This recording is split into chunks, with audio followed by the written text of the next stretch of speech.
नमस्कार। जय श्री कृष्ण। आज से हम आपको कार्तिक मास महात्म्य श्रवण करा रहे हैं। कार्तिक मास महात्म्य से पहले महात्म्य में आपको कुछ थोड़ी जानकारी देते हैं। कार्तिक माह के महीने में चंद्रमा की जो किरणें होती हैं वो सीधी जमीन पर पड़ती हैं, पृथ्वी पर सीधी पड़ती हैं। इसलिए जितनी भी चंद्रमा की किरणें दिखती जहाँ जहाँ पड़ती हैं वो अमृत तुल्य माना गया है। कार्तिक महीने का जो महात्मा है इसी वजह से है। और वो जब जल में भी पड़ती हैं सीधी किरणें चंद्रमा की, तो जल में जब पड़ती हैं तो वो जल जो है अमृत के समान हो जाता है। अगर उस जल से स्नान किया जाए प्रातःकाल तो रोगों से मुक्ति की पाई जा सकती है। चंद्रमा की किरणें रात भर जिस जिस कंद मूल फल आदि पर पड़ती हैं वो अमृत के समान रोग को हरने वाला हो जाता है। कार्तिक के महीने की यह खासियत है जो स्वास्थ्य के लिए बड़ा अच्छा है, स्वास्थ्य के लिए हितकारी है। इसलिए ये कार्तिक में जो है राधा दामोदर, कार्तिकेय राधा दामोदर आयो, कार्तिक में राधा दामोदर की पूजा होती है। राधा दामोदर कहिए या लक्ष्मी विष्णु कहिए एक ही बात है। भगवान विष्णु और लक्ष्मी, राधा दामोदर सब एक ही हैं। इसलिए कार्तिक के महात्मा का है। महात्मा आपको सुनाने से पहले प्रथम अध्याय आपको श्रवण करा रहे हैं। प्रथम अध्याय में नैमिषारण्य नामक तीर्थ जो है उसमें सूत जी महाराज 88,000 ऋषिगणों को कार्तिक मास महात्म्य का श्रवण करा रहे हैं। सूत जी कह रहे हैं, हे ऋषियों, हे मुनियों, अब मैं आपको कार्तिक मास की कथा विस्तार से सुनाता हूँ, जिसे सुनकर मनुष्य सब पापों से छूटकर अंत में वैकुंठ को प्राप्त होता है। सूत जी महाराज कह रहे हैं कि हे ऋषियों, जब श्री कृष्ण से आज्ञा लेकर देवर्षि नारद चले गए तो सत्यभामा जो थी, श्री कृष्ण की पटरानी सत्यभामा जो थी, वो प्रसन्न होकर लक्ष्मीपति भगवान से कहने लगी, भगवान श्री कृष्ण से कहने लगी कि मैं धन्य हो गई, मेरा जीवन सफल हो गया, मेरे जन्मदाता भी धन्य हैं जिन्होंने मुझ सहित त्रैलोक्य के सुंदरी को जन्म दिया और आपकी 16,000 स्त्रियों के मध्य में आपकी परम प्रिय पत्नी में बनी हूँ। सत्यभामा जो थी 16,000 रानियों में श्रेष्ठ थी। मैंने वह कल्प वृक्ष आदि पुरुष आपके नारद जी को विधि पूर्वक दान में दे दिया, परंतु वही कल्प वृक्ष मेरे घर पर लहराया करता है। सत्यभामा कह रही हैं भगवान श्री कृष्ण से कि वो जो कल्प वृक्ष है वो मेरे घर में लहराता रहता है, जिस बात को मृत्युलोक में कोई स्त्री भी नहीं जानती। सत्यभामा जी कह रही हैं, हे त्रिलोक के नाथ, मैं आपसे कुछ पूछना चाहती हूँ, आप मुझे विस्तार पूर्वक कार्तिक महात्म्य की कथा सुनाइए। अब सत्यभामा जो है वो भगवान श्री कृष्ण से कार्तिक महात्म्य सुनने की इच्छा कर रही हैं, प्रार्थना कर रही हैं, जिससे मेरा हित हो और कल्प पर्यंत आप मुझसे विमुख न हो, कल्प पर्यंत मैं आपके साथ रहूं। इधर सूजी महाराज 28,000 ऋषियों से कह रहे हैं कि हे ऋषियों, सत्यभामा के ऐसे वचनों को सुनकर हंसते हुए श्री कृष्ण जी जो है सत्यभामा का हाथ पकड़ करके कल्प वृक्ष के नीचे ले गए और कहने लगे कि 16,000 रानियों में से तुम मुझे प्राणों के समान प्यारी हो। तुम्हारे लिए मैंने इंद्र से देवताओं से भी विरोध किया। हे सत्यभामा, जो बात तुमने पूछी है उन अद्भुत बातों को सुनो।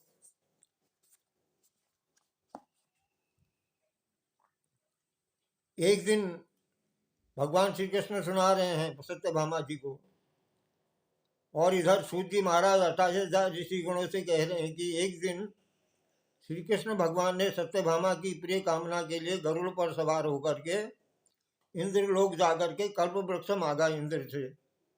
इंद्र से कल्प वृक्ष मांगा भगवान श्री कृष्ण ने, तो इंद्र ने मना कर दिया।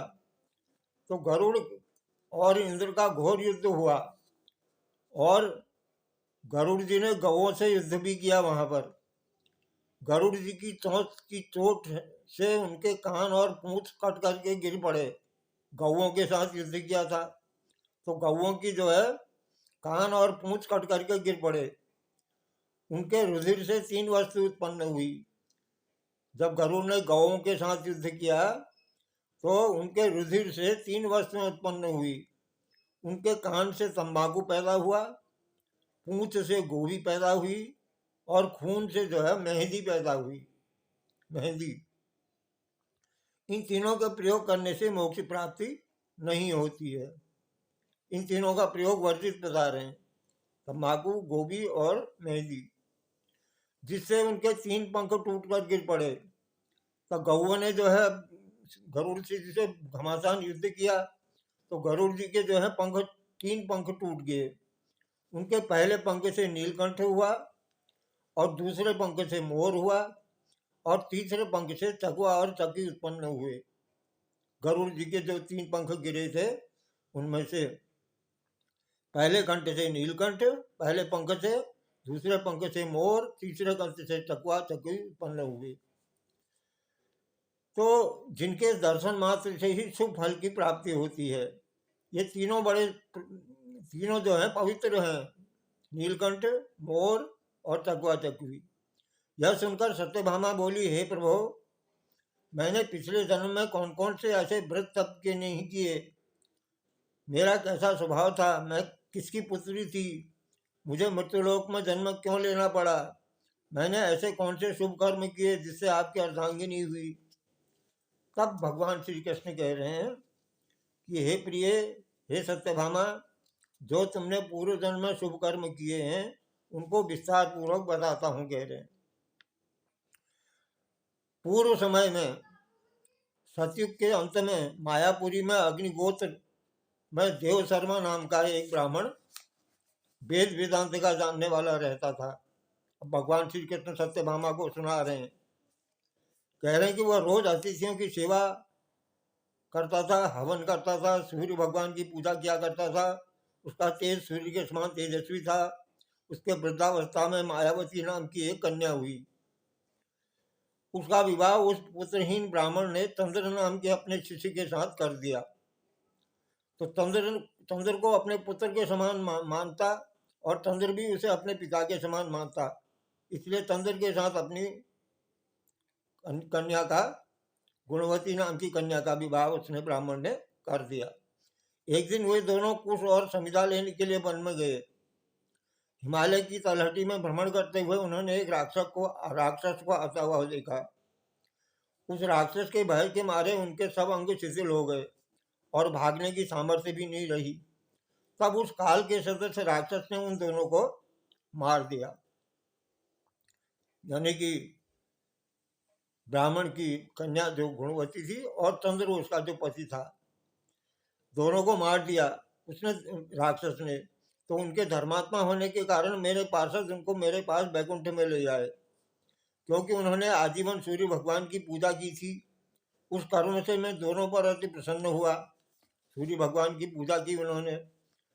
सूर्य, गणेश, शिव, देवी, इन सब देवताओं की पूजा करने वाले स्वर्ग को प्राप्त होते हैं। मैं एक होता हुआ भी काल और कर्म से भेद 5 प्रकार का होता हूँ। भगवान श्री कृष्ण कह रहे हैं, मैं पंचदेव में भी निवास करता हूँ। पंचदेव यानी कि शिव, सूर्य, गणेश, देवी,